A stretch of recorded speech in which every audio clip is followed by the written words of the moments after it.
What up everyone, it's your boy X-Manny87 here, bringing you another Star Wars Black Series video, and what I have for you today is the Star Wars Black Series Target exclusive Djarin, aka the Mandalorian, and the Child 2-pack action figure review. Before we get into everything, if you could please leave a thumbs up like rating on the video, it'll help show your support for my channel and I greatly appreciate it. Now with that said, let's get it! Alright, now taking a look at the head sculpt for Din Din. I'm calling him Din Din, I'm just hungry right now at the moment, so yeah, I'm thinking about dinner. Anyway, his head looks very, very round. And I think this hairstyle is not helping it out either. So a lot of people seem to have an issue with this head sculpt, and I think I identify the issue. And the problem is that this head, at least this hairstyle, is based... No, I'm going to say the head too. This head and hairstyle is based off that one scene at the end of season 1 where he's like laying down and his hair's all wet and dangling, and I guess they were going off of that, and it was just not the best source to choose from, because if you watch season 2, spoiler alert, he has a few scenes without the helmet and he's more clean cut. If they do a face print and face sculpt, head sculpt, whatever, off of that look, it's gonna be so much better than what we got here. So yeah, I don't think they should have went with this head sculpt right away. They should have just waited it out. I know some folks were complaining that he looks more like Woody Harrelson, and yeah, now that I have it on hand, I can definitely say it looks like Woody Harrelson. So yeah, it doesn't really look like Pedro Pascal to me. Looking at the rest of the body, he's fully decked out in his Beskar armor, so I like the metallic paint we have here. You got this bandolier over his shoulder connecting to his belt, and you can see it's a nice texture, like the paint too. You know, you get some silver in there, so nice sculpt. You got the chest plate right there, looking good. You got the inner part of the suit in a dark brown color. Then you get some nice sculpted wrinkles. You get more sculpted texture in the elbows. I love the shoulder pad right here. You see the Mudhorn emblem. That is looking good. On the other hand, you got his forearms, his hands. You got the trigger hand right here. So the vertical hinge is on the right hand. On the other hand is the regular traditional hinge. Again, the belt looking real good. You got some pouches right here. Some more sculpting work. So yeah, a few bullets. Looks cool. And here's the holster strap for his gun. And the legs, you got the brown pants. Again, nice sculpting with the wrinkles. And then the Beskar armor plates on top of the thighs right there. And you get some nice paint details right there, at least on this side of the plate. And then you look at his knees. Got some armored plating right there on his knees. And the boots, got some little bullets right there. Nice bullet strap. And the boots could have used a wash. Definitely could have used a wash. Would have made that pop out much better. Got the peg holes on the bottom. And then for the cape, nice sculpting, nice texturing all throughout. So it looks good, but I prefer soft goods. For accessories, he comes with this removable Mandalorian helmet. And as you can see, it is the same that came with the Hasbro Pulse exclusive deluxe armor.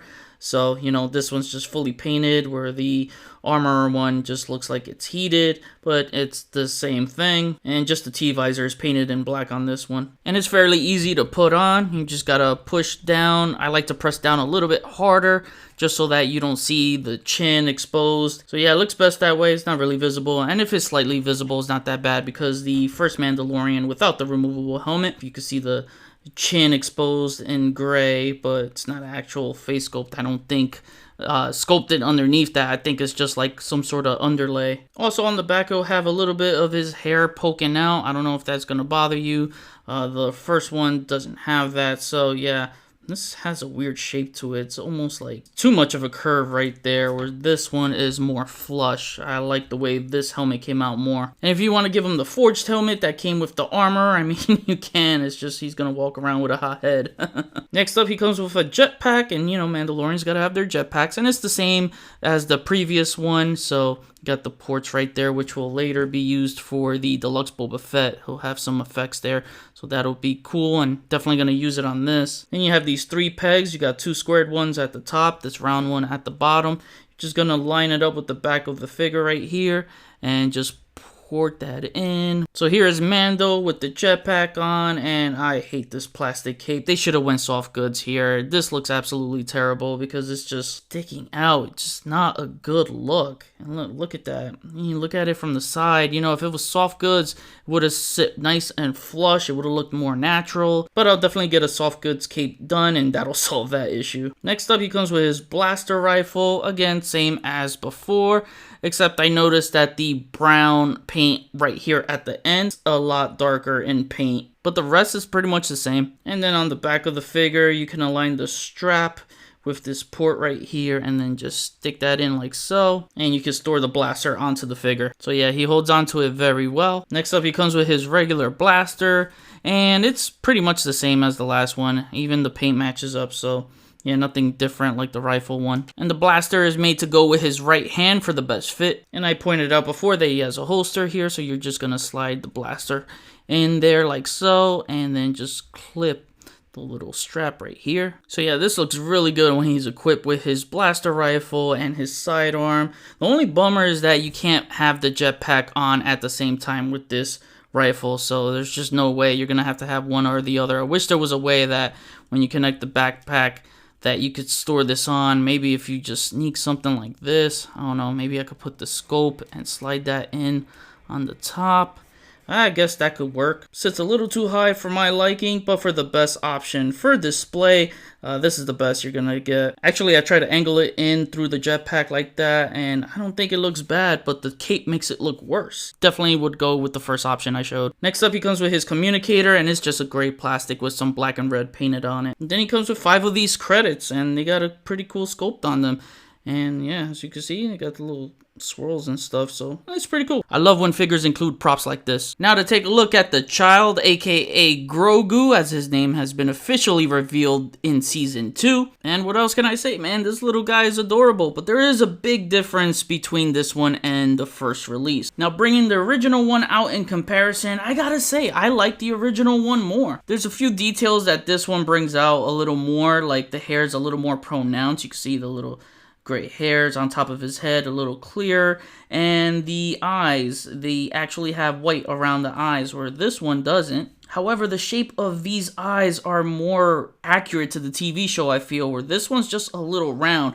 And overall, I like the original one's head sculpt way more. The face sculpt looks more show accurate, as this one just looks more like a regular human baby. He looks like the freaking Gerber baby here. So this one has a much bigger head sculpt, as you can see. So there's that. But then the skin tone on this one is so much more show accurate than this one. So this has a much darker green. The sculpt on the regular release is also better. You get more details, like the seam is more pronounced in the middle, and then you have some of that tattered sculpting on the bottom. And when it comes to articulation, this one is just overall better. As you can see, his chicken feet are sculpted on here. They're not articulate, whereas the previous one, they were articulate. Now, it might not look much, but it does make a big difference, because if you want him to look up, you know, if you want him looking up at Mando, just have his head back like so, set his feet back like so, he can look up. This one won't really look up, so there's that with limited range. If I try to make him look up, this one's definitely better in terms of range. And look at the back as well, you know, you get more of that nice sculpted details. Also helps that, you know, he has his arms that move around, so there's that. And this one, his arms don't move, so you're stuck with this one pose. For articulation, all he has is the wrist swivel right here, and it's kind of, well, it's kind of a ball joint, so you can rock that around. And then, you know, the neck is on that ball joint, so you get that rocking motion. Now to cover accessories for Grogu, he comes with the Pram, and I felt like this was much needed for the original release, and it's just a great plastic. Nice sculpting though, and you get this nice gold metallic paint right there. So that looks cool. This part is removable, so it just clips on and off. I kind of wish it folded back like so. That would have been much better, but hey, it is what it is. Got some paint in here, you know, got some black, got some gold, so nice sculpted details inside. I like that. And it also comes with a little flight stand, so you could just plug that in like so, and you know, he could start floating away. Now taking a look with Grogu inside the Pram, I think he sits a little too high. His head should definitely sit lower than the roof right here. Kind of wish you were able to put him closer up front, you know, It would have been nice if he had the 2 arms hanging on to the ledge of the pram instead of just 1 arm up. I mean, if you want him to fully fit in here, it's just gonna look awkward. You're just gonna have him laying flat on his back and then close the pram like so. Now, putting the original release Grogu in the pram, this is a much better improvement than the one that actually comes with this pack. So he still sits kind of high, but I just feel like naturally he looks a little better. Now, to go over articulation for the Mandalorian Din Djarin, his head looks that far up, which is good, you know, if you want him in flight poses with the jetpack. I think that's some good range. Looks that far down, left, right. Does have this really nice pivot and it rocks around. His arms move this far up, which is pretty good. The shoulder pad just blends in with the shoulder. It's nice and pliable. Moves down all around. You got the shoulder swivel, elbow swivel, single jointed elbow, sadly, and doesn't really hit the 90-degree mark. And you got the wrist swivel and the wrist hinge. You got the diaphragm joint that bends that far forward and that far back. It swivels, it pivots, and it rocks around. You got the legs that move that far apart. Legs kick up only about that high, and it kicks that far back only. His legs rock around. You got the thigh swivel, double jointed knees, and oh, no heel to the Beskar butt. Well, he doesn't have Beskar on his butt, but he should have it on the front right there to protect his crotch. I mean, this guy knows what he's doing, and even Boba. So Din better hit up the armor to get him hardened up in that area. Pause. Battle hardened, I mean. Ankles move up that far, down that low, and all around ankle rockers. Now for some comparisons, here is the Mandalorian next to our other 2 Mandalorians from the 6-inch Black Series line. Here is Mando next to Cara Dune and Boba Fett. Here is Mando next to the Armorer and the Heavy Gunner Mandalorian, which I call Extra Thick Daddy Mando. Here is Mando next to a Remnant Stormtrooper and an Incinerator Stormtrooper. And finally, here is Din Djarin next to both Black Series versions of Grogu. And now to wrap things up, my final rating for this set is an 8.5 out of 10. The accessories is what really sells this set, especially with some of the new ones that we didn't get before in their single carded release, like the 5 Beskar ingot credits, Communicator, removable Mando helmet, and the Pram. Then a new Din Djarin head sculpt along with a newly sculpted Baby Yoda. That's really what you're paying $5 more for, since this retails for $34.99 compared to buying them separate, Mando $20 and the child $10. If you care about that for photography, the collection, or if you're just a completist and have to have everything Star Wars from figures to accessories, then yeah, it's worth it. But honestly, the solo release Grogu is the better buy, being more articulate and overall better looking. This new one feels more like an accessory than a figure. Take a look at some of the pics here I took with the last one. Capturing these kind of movements, expressions for my figures is what matters to me most for photography. Mando is dope, but the Din Djarin head is really bad. But honestly, most people will display him with the helmet on anyways. So those who don't will simply display him without the helmet for variety on the shelf, which is totally understandable. The paint and sculpt is good. The articulation is good for the most part. Just need the elbows to pass the 90-degree mark, and the plastic cape has got to go. Still a fun figure. At the end of the day, look, my honest opinion is if you don't have the single releases and you do see this one in store, then buy it. Don't pass on it since it's a Target exclusive and you know how that goes. But if you have the single releases, then you're good. Don't worry about it. Besides, you know we are going to get a lot more Mando and Grogu figures for this line, as Hasbro will want to milk the hell out of the Mandalorian merchandise. Either way, you can't really go wrong with whichever one you buy. So now I kick it back to you. What do you guys think of this set? Who from Season 2 would you like to see next in figure form?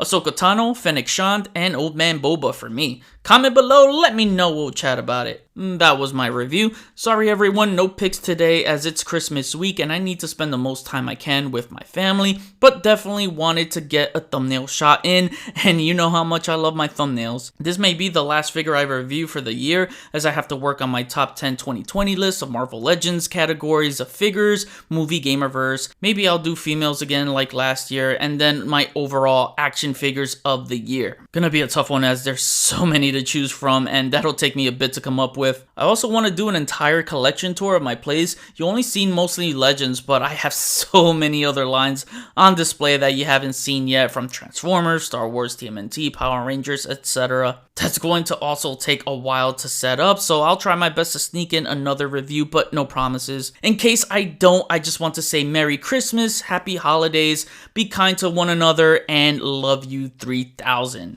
Follow me on Instagram if you haven't already, link is in the description below. Hit the notification bell to know when my latest videos are up. Share and subscribe if you're new. See you on the next video. Peace, peace.